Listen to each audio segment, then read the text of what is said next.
So today I'd like to talk about legitimacy in DAOs, and legitimacy in general. Legitimacy actually is a basic condition for social life.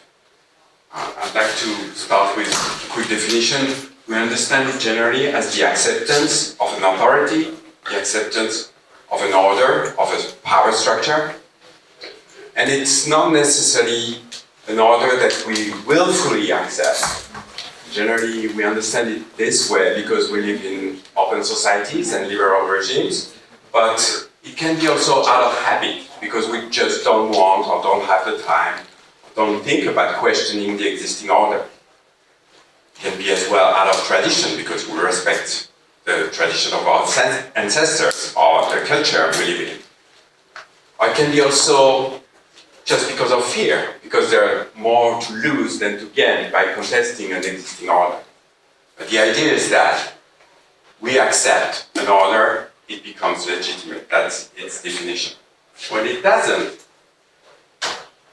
well, we have things like that. So this is from the city I lived 20 years in, Nanterre. Maybe some of you heard about that because 2 weeks ago there were riots.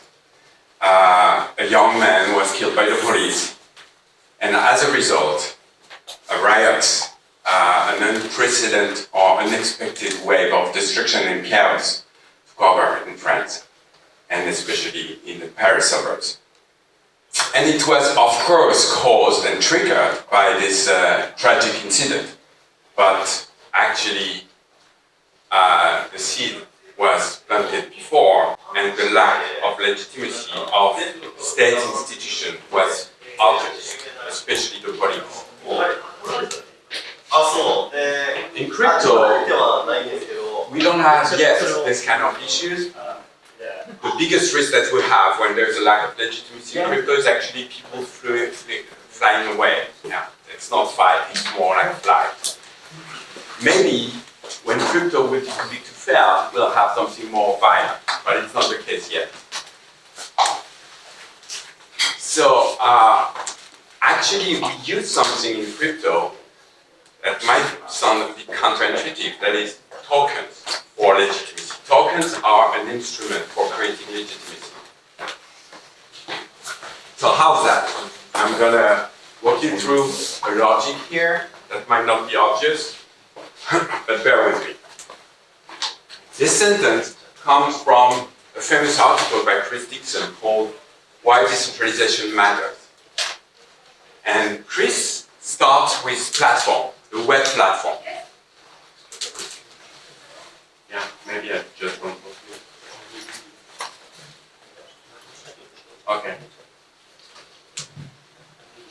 Thank you. So I turn off myself. Is it better? It's better now.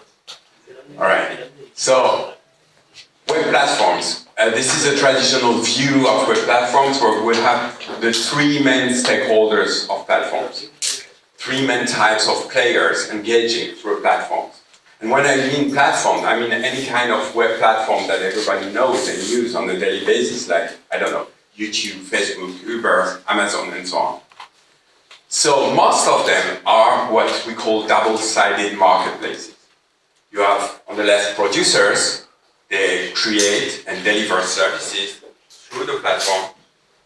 This time I didn't. I did? Yes.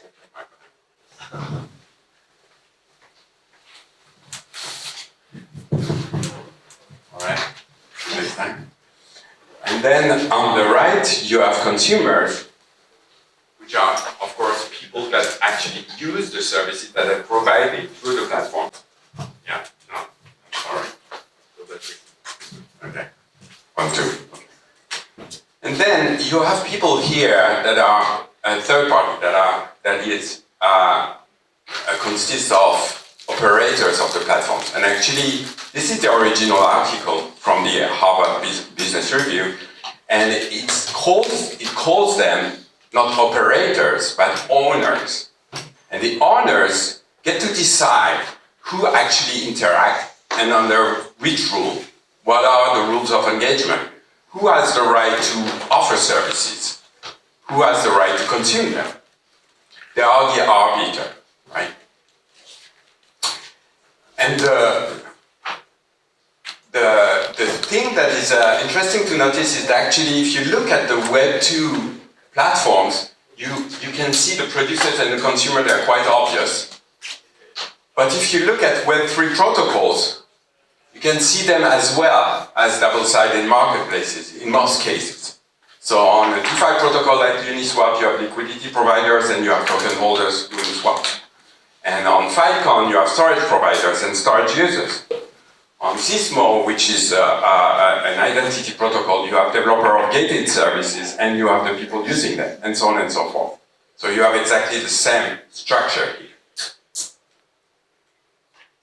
So back to the platform and the three types of stakeholders.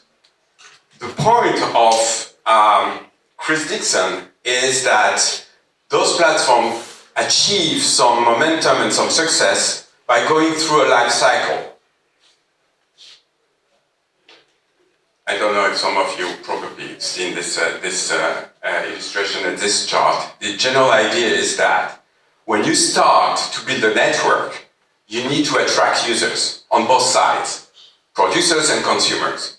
So you're going to do a great deal of effort in order to get them on board. It's difficult at the beginning, and especially when you have two sides, you have to have two sides at the same time, otherwise the marketplace doesn't work. So you're going to attract users, you're going to lower the friction, make a cool UI, and of course, subsidize or reduce the cost for the users to onboard on the platform. But then, when you achieve a certain level of performance, or even better, when you dominate your market, you no longer have to attract them this way because the network effect plays for you. And instead, you start to extract value out of them. The more you have subsidized use and operating at a loss at the beginning, the more you want to extract value. So it's very known, like examples abound. Like, I don't know, for instance, Uber changing the rule of the commission so that they get more share out of the cost of the drive and take part of the revenue from their drivers, or Facebook changing the terms of use of WhatsApp in order to collect more data and extract more value out of the personal data of their users.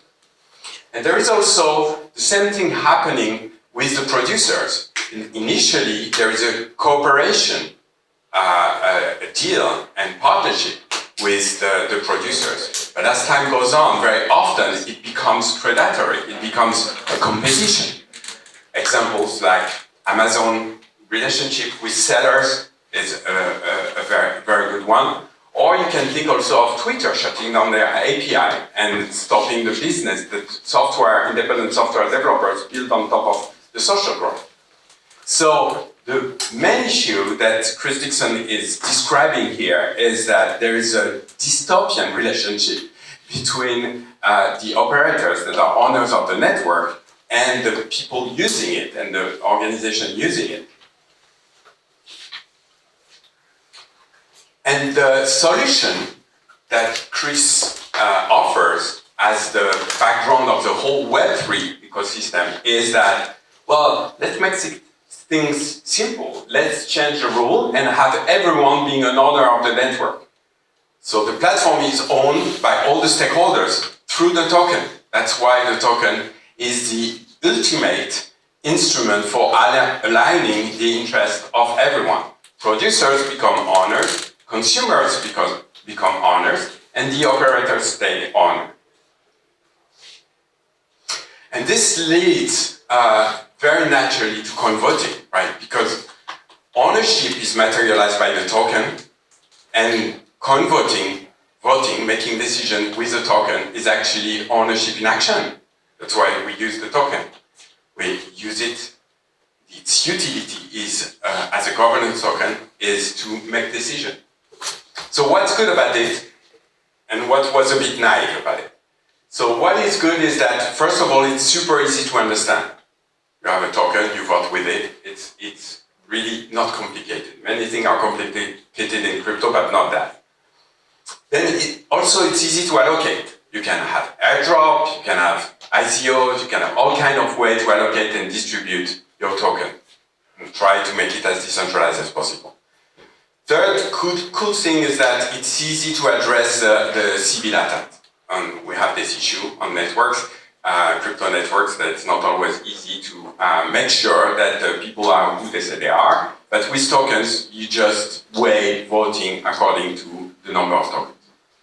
And then the last thing is that some people said it's not fair, but in a way it's fair because the more token you have, the more skin in the game you have, the more you have to lose if something goes wrong. So in a way, there is some logic of having people with a lot of token having more say, more voice than others. What is not so good is that obviously it's a plutocratic system, it's not democratic, of course, but it's not even meritocratic. If you are wealthy, if you have a deep pocket, then you're gonna be able to possibly seize, capture the governance or be super important in the governance of a protocol. As a result, there is this low turnout of voters because a lot of voters actually don't have any motivation to vote since they actually don't make any difference. And this leads to decentralization theater, what's called decentralization theater. I want to actually, I put in the last part, misalignment, which I believe is even more important than all of that. What I mean here is that when you give a token to a consumer or to a producer, it doesn't make an owner necessarily out of this person. It's two different hats. It's not the same logic. There is this quote from an article by Justice Konder. Justice is doing a talk later, and he wrote this in a super article called Efficient DAO Design. He said that tokens are not sufficient incentive alignment, and if you give to producers token, it's not going to move the needle in terms of involvement in the DAO, just like businesses are not so much interested in their national currency of the country they're operating in. It's like the token of the DAO producers operate in. They are interested in their own business, not necessarily interested in the token of the whole ecosystem.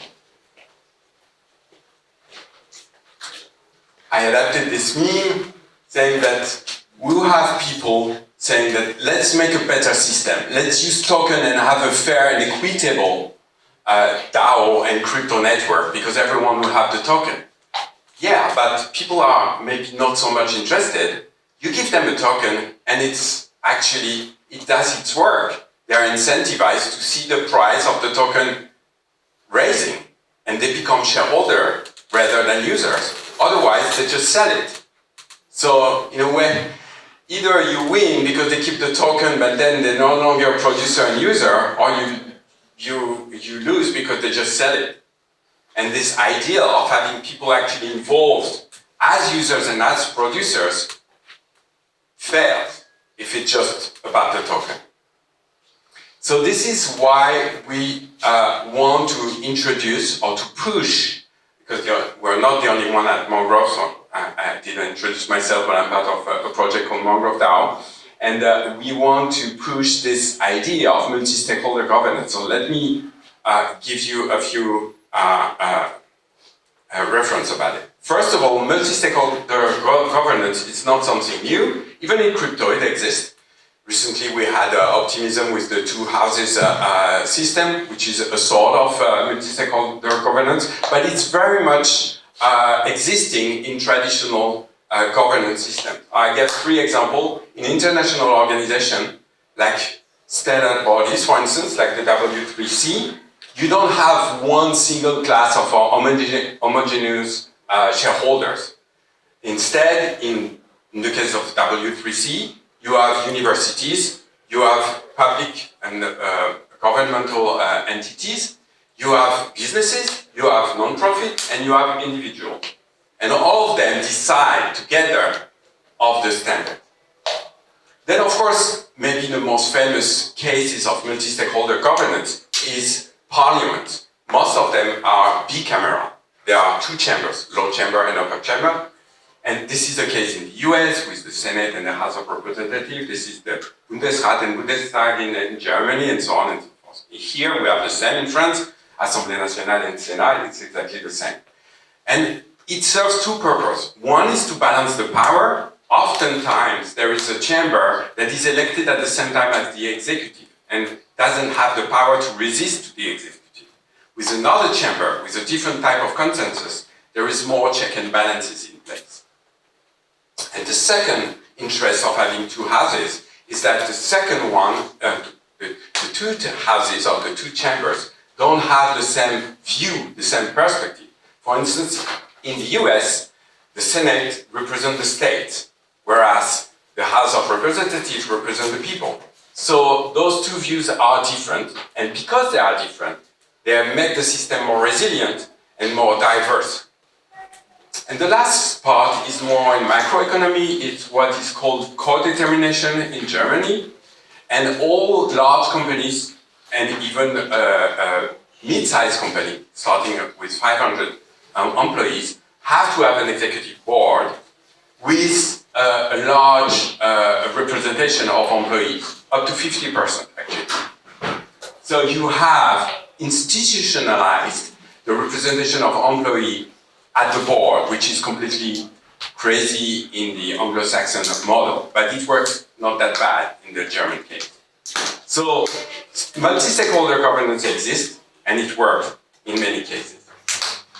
We have Mangrove. Just a couple of words to explain what it is. We're a DeFi protocol, we're a DEX, but a DEX that is quite peculiar in the sense that it's a programmable DEX, meaning that we have this thing called offer as code. When you post an offer on Mangrove, you can attach arbitrary code, and that means that you can open up the design space of DEX by creating all kinds of strategies that are, limited only by your imagination. So it means that as a platform, Mangrove relies on the people who are going to create the strategies. And that means that our main stakeholders are ourselves as the core team, or the people that are going to build the protocol and the ecosystem. And then we have the second tier, which is the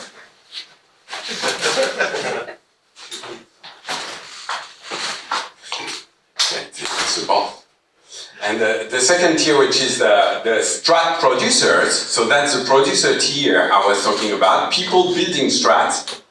And the last one is users. So what we do is we represent them not through token holding, but with 3 different classes, each one having a third of the voting power. So we have the operators that are classically initially the core team, and then gradually expanding to a more decentralized setup, like a council, for instance. And this is a small-scale team. They don't need token, or they don't need the main public token for the network in order to organize the consensus within this group. And then we have the producers, who are the strat builders, strat developers, and then they can have a different voice depending on the economic value that they generate for the whole protocol. So it's a different way to weigh their influence. And then lastly, we have the consumers and anyone who wants to co-own the network, and they do this through the traditional coin voting and owning a token and buying token. So it's not removing at all or completely token holding and coin voting, it's more balancing it with different systems that make the system, the whole ecosystem resilient and balanced. Last few words as a conclusion. We have one different consensus per group. We can create flexible majority rules instead of aggregating only the percentage of people voting for a certain option opposed to all the other ones. We can also count the number of groups voting for a certain option. So for instance, if we want to change the meta-governance, the whole governance system, we can define that we need a majority in each group and not just an aggregated percentage of people in favor of it. Meaning that we have the certainty that all the minority are protected for a dramatic change of the rules of the game. And then the last thing I want to say is that this whole system makes sense for stewardship. It makes sense for strategic decision. It is not at all meant to be an operational way of dealing with the network, changing parameters of the DeFi protocol and whatnot. This is good for councils. This is good for other ways, for people that are specialized, professionalized, and that have the time and that are paid for that. So we're talking here to the equivalent, about the equivalent of a government in a country, the election of a government, the referendum or whatnot, that is really about the key changes and the key decisions that are at the strategic level. I think that's all. In the presentation that I wanted initially to do, there was also a part on efficiency and how we can incentivize producers to come and actually play a role within the network, but I don't have the time, and I'm sure that Justice there will present something equivalent. So thank you, and I'm up for questions.